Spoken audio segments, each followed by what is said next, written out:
I would travel to Europe or travel to, wherever and think, "Ah, I want to travel more. I want to design my life towards something a bit more flexible than this."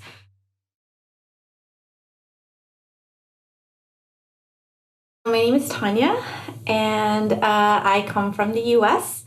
I grew up in California and then lived most of my adult life in New York City. I spent quite a bit of time being a photo editor in New York City. That's where I spent 11 years on the job. It was really fun until the corporate job became a bit too corporate for me. And I started thinking, I got an art degree, and what am I doing spending my life in an office? I had dreams to travel more. And so I've always thought, I want to live in Europe. It was something I dreamed of when I was 18 years old. And I moved to New York instead. It was much easier. So when I moved to New York, I had no real plan. My plan was, I'm going to live in the big city. I was 24 years old. My priorities at the time were move to the big city, eat a lot, and maybe try to do art and go out and enjoy this big city life. When I was in California, when I was in university, I went to art school. I thought, I'm going to go be an artist. Photography became my hobby. I was having a lot of fun shooting people at parties. I was the girl with the camera. So when I moved to New York and got a job doing photo editing, that was really exciting for me, and especially in the TV industry. At some point down the line, I thought, what am I doing? I miss doing art. I miss doing hands-on art. That's when apathetic sheep were born. I like to say that they were conceived and born in New York City. I was in the back of a meeting and I was just doodling and I created this thing, and then I'm like, oh, that looks like a sheep and it's apathetic. That's it, that's an apathetic sheep. As I was creating more experiments with playing with technique, I thought, I miss making art with my hands. And so the sheep became my vehicle to experiment with making physical art, something tangible that I can hold. That's what I missed. I wanted to do more of it. However, I was unable to find the time because living in New York City and working a full-time job, that's all you do. You just kind of need to survive. You get really mentally exhausted from being able to do much else. And so I wasn't able to do it. I did have a plan. Maybe I'll focus more on doing my art, working more with doing wood panels and image transfers and collage, working more with the sheep, trying it on weekends and evenings. Didn't quite work out that way. I was just too exhausted. And I think by the time I had that planned, my sheep were also more evolved into being a thing. I visited my friend in Berlin and I thought, I could live here. I felt that immediate gut feeling. And I found out through some research that, with Germany and as a US citizen, I can apply from within Berlin and I don't have to be married. I don't have to be employed. I can get a freelance visa, and I learned about the artist visa and I thought, this is perfect. If I could somehow get an artist visa and live in Berlin, I could finally do the things I want, both travel because Berlin is so centrally located within Europe. I'd still have time to do my artwork while I, work other jobs. You couldn't do that in New York. So Berlin allows me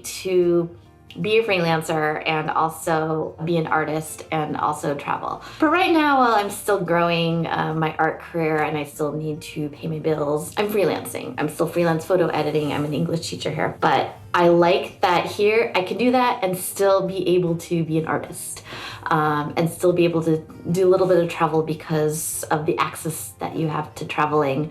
Now that I am entering my third year in Berlin, I think things are starting to fall into place a little bit more. I have my first art show this year. Last year, I spent a lot of it just creating art in between all my freelance work, and it was enough art for me to start looking for an exhibit this year. And unexpectedly, I got a solo exhibit offer, which is amazing. I'm really excited. My experience with the art scene has been interesting. I found it personally difficult or a little bit challenging when I first arrived because I wasn't part of the art world before. I spent 10 years working in the TV industry, working in photography. So those are all my contacts. It's nice that I have these contacts because they were useful for freelance work here. But with art itself, I had to do something I hate, which is networking. As an introvert, It can be very challenging to kind of put myself out there, and challenging because it exhausts my social battery, but I did it. I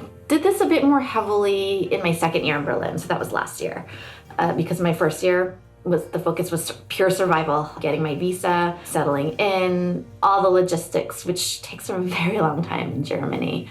I've always wondered how other people did it. I guess maybe they had, those are the people who have a bit more of the extroversion to kind of just get out there and walk up to people and talk to them. I still have that block where it takes a lot from like, okay, just go up and say hi. It's easier for me to do that online. In Berlin, Facebook groups are huge, so that helped me network a lot. I joined communities to be able to get connected with the art world here, and I hired an art coach to help me. She was also kind of an art therapist in a sense to help me sort out what I wanted to do with my art, how I wanted to approach my art career, so I defined it a little bit further. Now in my third year, everything is much more defined. Everything feels more settled. I've been more active in telling people about my work. It took me a long time to be able to talk about my work. I'm still struggling with it a little bit, and I realized, if I want to do this, I have to get used to it. Between the time of when I conceived the sheep and being here in Berlin, that's around 10 years or more than 10 years. And it's taken me a long, long time to get here.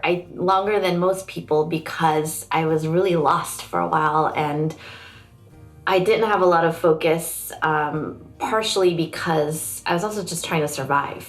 I compare myself to a lot of people, like what many people do, I guess. And they do it really quickly, or they're on this path, and I think, how come I'm not doing that? Why am I taking so long? But I guess I'm realizing it's okay to do that. It took moving to Berlin and being here to figure all of that out. I'm still figuring it out, but moving to Berlin has given me the time and space to figure it out. The sheep are meant to be very playful and fun. They're not meant to be taken seriously at all. People I know are going to ask about my work, and I like to be upfront and immediately say, hey, they're not meant to be compelling. They're meant to put a smile on your face. They're meant to make you happy. People look at them and they kind of giggle, they kind of laugh. They're like, oh, that's so cute. Or they think it's funny.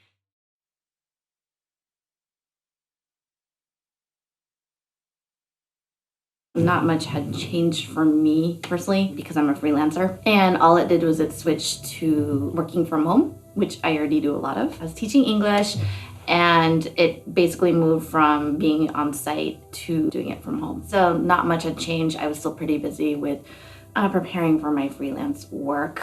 My original plan was to wrap up that job and then take May off and do some traveling and take that time to work on my sheep, work on my art. And of course, we all know what happened in 2020. So I definitely had May free, and I thought, okay, well, I will go ahead and do this. And I did do a little bit. I updated my website in that time.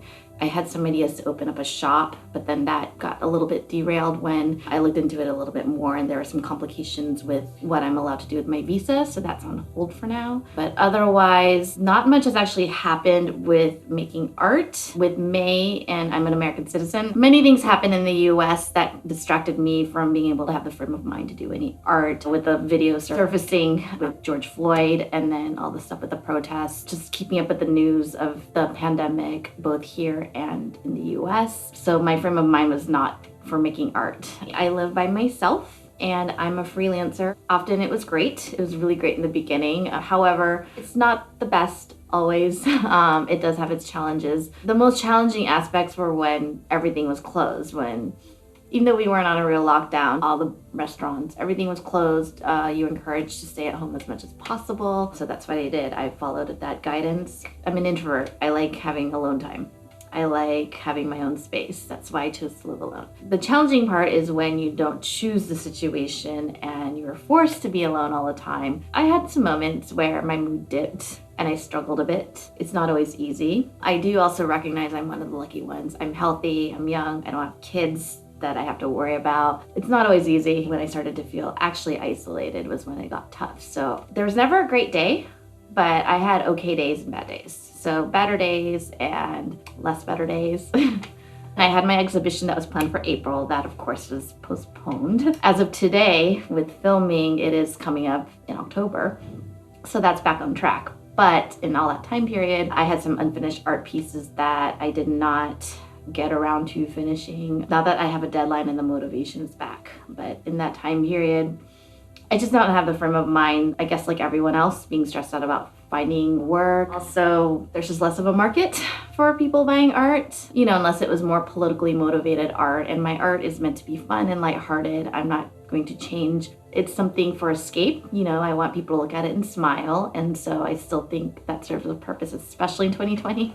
I did make a couple of pieces that were, I'd say they're kind of pop art like. I had some really silly ideas and I sketched it out and I thought, oh, I do like this. Let me create an art piece out of this. So I did make a couple of pieces and they are actually going to both go into my show because I think it's relevant. We're still in a pandemic. We're still living with it. Nothing's changed. So I just came up with some silly little lighthearted pieces that, I still take the pandemic seriously, of course, but we got to make some jokes. And for me, I get through things with humor. So I created a couple pieces that made me giggle a little bit and they were fun to make. Post-lockdown, it's a lot easier now. We're allowed to see our friends. We're allowed to go out and, do it carefully. So that's what I've been doing, has just been a bit more active, try to make the most of it, knowing that I was healthy and lucky and, having lots of gratitude. Because whenever I, get down, I think, well, what are good things? Even if it doesn't always work in the moment, I still try to do it anyway. So, yeah.